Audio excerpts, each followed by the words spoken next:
ভারতের মণিপুরে মিয়ানমার থেকে আসা যোদ্ধাদের আক্রমণ, সংঘাতের নতুন মাত্রা। মণিপুর পরিণত হয়েছে যুদ্ধের ময়দানে।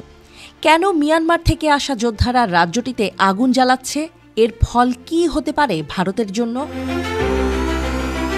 মণিপুর এখন তীব্র জাতিগত সহিংসতার আঁতুড়ঘর হয়ে উঠেছে। এই সহিংসতা রাজ্যটির জনগণের পাশাপাশি ভারতের সার্বভৌমত্বকেও বিপদে ফেলছে। মণিপুরের সংঘাত হিন্দু মেইতেই সম্প্রদায় এবং খ্রিস্টান কুকি উপজাতির মধ্যে বিভাজন সৃষ্টি করেছে। আবার মিয়ানমার থেকে আসা বিদ্রোহীরা সেখানে নতুন মাত্রা যোগ করেছে। কেন মিয়ানমার থেকে যোদ্ধারা মণিপুরে দলে দলে আসছে? এর পেছনে রয়েছে অত্যাধুনিক অস্ত্র, ট্রেনিং এবং মিয়ানমারের গৃহযুদ্ধের ভয়াবহ প্রভাব। মণিপুরের সংঘাতের মূল কারণ মেইতেই এবং কুকি সম্প্রদায়ের মধ্যে ঐতিহাসিক অস্থিরতা। এই মুহূর্তে রাজ্যটিতে আগ্নেয়গিরির আঁচ। মিয়ানমার থেকে আসা বিদ্রোহীরা শঙ্কার কারণ। Rocket launcher, sniper rifle, assault rifle এই আধুনিক অস্ত্রগুলো রাজ্যের অভ্যন্তরীণ সংঘাতে যোগ করছে একটি ভয়াবহ টুইস্ট। গত নভেম্বরে মণিপুরের সংঘাতে নিহত ২০ জনের মধ্যে অনেকেই এই অত্যাধুনিক অস্ত্রের শিকার। এই যোদ্ধারা মিয়ানমারে গৃহযুদ্ধে অংশ নিয়ে অভিজ্ঞতা অর্জন করেছে। এখন মণিপুরে নিজেদের শক্তি প্রদর্শন করছে। কেবল সীমান্তের ওপরেই তাদের আধিপত্য নয়, এসব যোদ্ধা মণিপুরের বিভিন্ন অঞ্চলে পৌঁছে গেছে।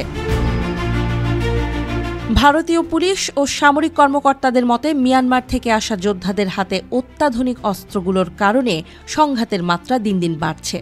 দেশটির সরকারি সূত্র মতে এখন পর্যন্ত প্রায় ৬৭,০০০ সেনা এবং ৩০,০০০ পুলিশ বাহিনী মোতায়েন করা হলেও সহিংসতা কমাতে কোনো সুফল দেখা যাচ্ছে না। বিশেষজ্ঞরা বলছেন এই পরিস্থিতি ভারতের জন্য আশঙ্কাজনক।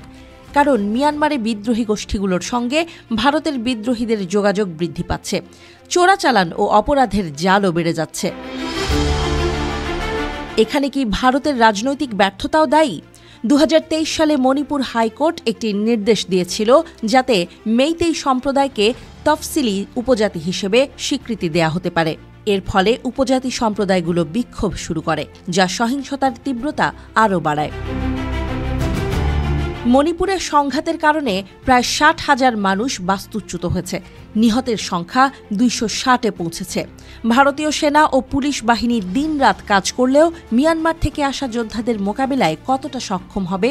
এই সংঘাতের পরিণতি কি ভারতীয় জাতীয় নিরাপত্তার জন্য বড় বিপদ তৈরি করতে পারে?